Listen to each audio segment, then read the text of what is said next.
Which NFL head coaching hires do I like? Which ones do I hate? I'm going to go through all of them and give my yay or nay on the head coaching hires. Welcome back to Hold My Helmet. It's your host, Will Reichling. Like, subscribe, and share. I'm going to start with Joe Brady and the Bills. Let's do it right now.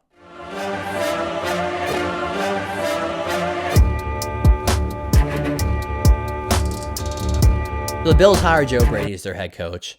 And I don't know, man. I said a long time ago, probably midway through the season, that the Bills had Ken Dorsey as their OC a few years ago, and they were too Josh Allen reliant. They threw the ball too much, didn't utilize their running backs enough, and people were demanding for Ken Dorsey to get fired. They were demanding to have a running game. They were demanding to use Josh Allen less. So they fire Ken Dorsey, bring in Joe Brady, and what does Joe Brady do? James Cook, 42 dive. James Cook, 46 power. James Cook, 45 counter. And it worked. And the Bills' offense got better. And they were more efficient. And their running numbers went up. And everyone hailed Joe Brady as his next great thing. And then time went on some more, and you saw over time, okay, this guy's not really that creative. You know, all he's doing is just running the ball more, which is good. We needed that, but he's not really adding more to the table. He's not really adding more value than just that. I will say that game against the Broncos, I thought he called a very strong game, was very creative, had some hook and ladders involved. Like, I thought he actually has improved as the season went on.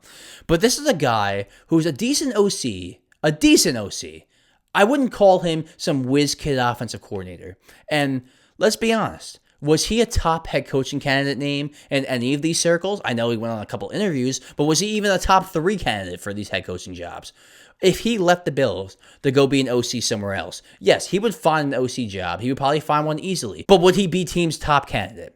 That's a big question to ask. This guy's a good OC, a decent OC, not a great OC, not a whiz kid OC. So what makes you think he's going to be some whiz kid head coach? Is he some great leader? I'm going to push back on that. I really don't think he is. And the Bills already had him this year, and they were unsuccessful. In fact, I heard rumors about him possibly getting fired and moving on from him. Now he's your head coach. So I don't know. I think the Bills got a little desperate. At this point, I probably would have just kept Sean McDermott and Joe Brady. Like, it's kind of weird now. Who's your DC going to be? I think a big reason this all happened and that you ended up with Joe Brady as your head coach is because Brandon Beane felt the heat and put all the blame on Sean McDermott. He sat there in the owner's box with the owner during the games and telling him, see, Tyrell Shavers is a good player. Our coaches can't bring him over the top. See, we have old Brandon Cooks. We have the players. Our coach can't bring us over the top. So I think Brandon Beane put a lot of blame on Sean McDermott and deflected on the blame. Said, oh, I put together a good roster. The players are there. The coaches isn't putting them over the top. Keon Coleman's not a bust. We're just not developing him properly. The coaches aren't developing him.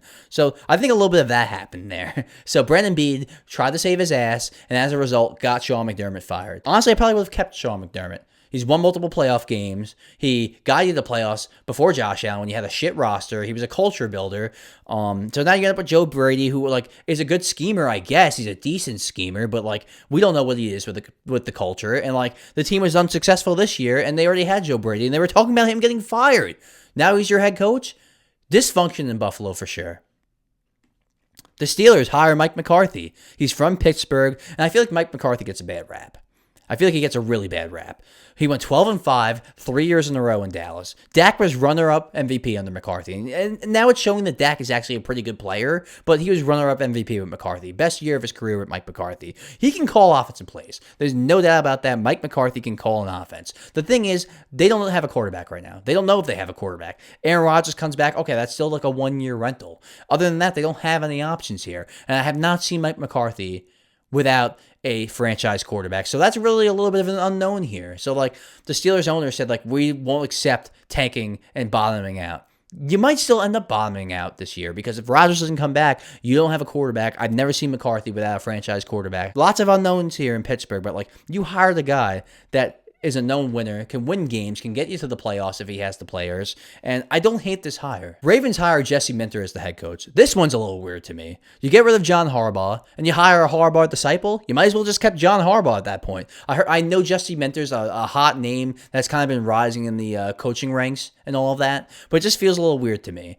You have Lamar Jackson in this offense that you need to find a way to unlock this offense. So who are you going to bring in for the offense? I heard Cliff Kingsbury is a possibility, but I would have focused more on an offensive guy than this situation here. I probably would have went out and gotten Stefanski because Stefanski would have taken this job in 2 seconds, let's be honest. So instead of going offense, you go with the hotshot defensive coordinator, which it could work out by finding a little weird energy to move off Harbaugh after so long and then bring in a Harbaugh disciple. Wouldn't you want some difference and some change? But they go with like kind of a similar philosophy there. A little weird to me.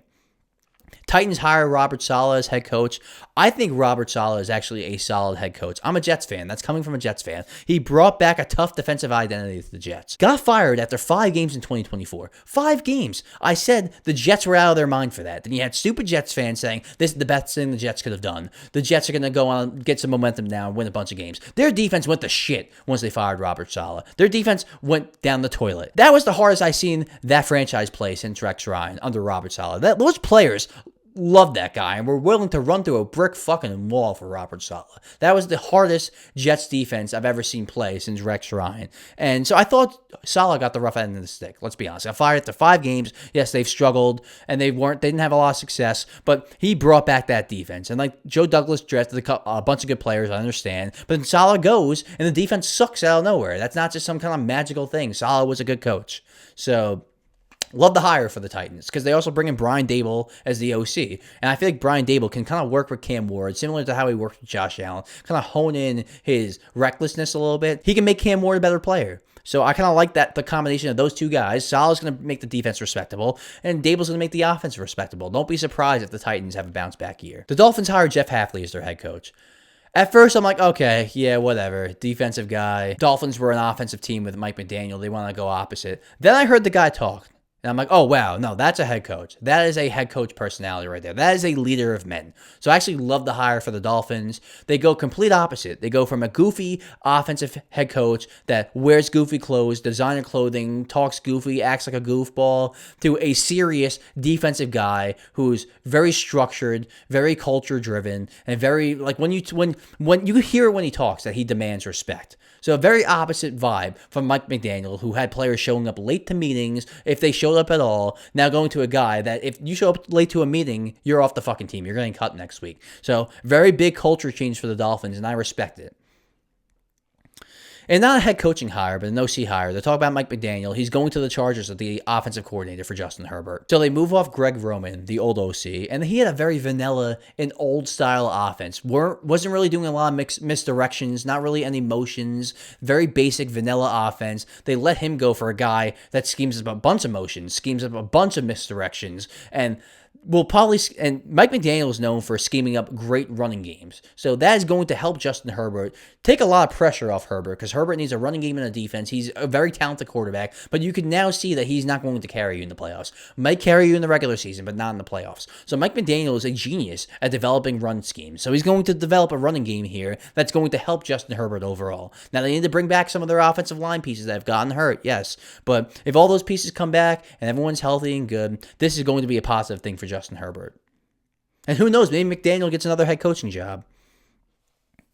So I haven't taken Pro Bowl invitations seriously since Tyler Huntley made the Pro Bowl a few years ago. All pro is all that matters to me at this point. So now you have a quarterback with 7 touchdowns and 10 picks make the Pro Bowl just because he's a popular name. Shedeur Sanders making the Pro Bowl did not deserve it at all. I'm not a Shedeur hater. I thought he was very explosive this season at times. But the Pro Bowl's kind of gotten out of control. At this point, like, I only look at the first list that comes out before people start dropping out. That very first list. Then I go to All-Pro. I don't even take into like Mac Jones making the Pro Bowl his rookie year was solid, not a Pro Bowler. Tyler Huntley making the Pro Bowl. I don't even think he had double-digit touchdown passes. Same with Shedeur. Has double-digit interceptions and single-digit touchdown passes and makes the Pro Bowl. So like the Pro Bowl's kind of gotten fucking stupid at this point. Like, I know the fans vote, and that's what makes kind of the Pro Bowl a little fun. But maybe you weight the votes. You hold the fan vote weights to about 40%, and you have the critics vote, and you count that, or the players, and count that as 60%. You kind of weight the votes.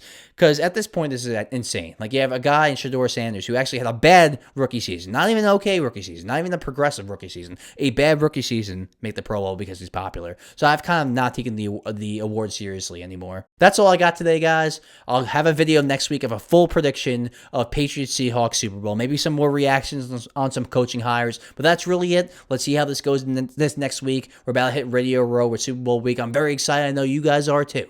So we'll see the Pro Bowl games too. Probably some flag football going on. I don't really watch. I know, like, the Pro Bowl is kind of a joke at this point. Why don't they put the Pro Bowl after the Super Bowl? I know it used to be. They moved it before, but like no one fucking watches it. And I think that's why they did it, to like make people watch more. But like you're creating a full-on week off to where it's pretty much a lull and everyone's anticipating the Super Bowl. Maybe it's building up more anticipation for the Super Bowl, but it's kind of stupid at this point. Move it after, especially since the players that make the Super Bowl can't play in it. And then you have all these dropouts, and you have Shedeur Sanders making it. So move it to after the Pro Bowl, and so we can all enjoy it and just not fucking watch it, okay?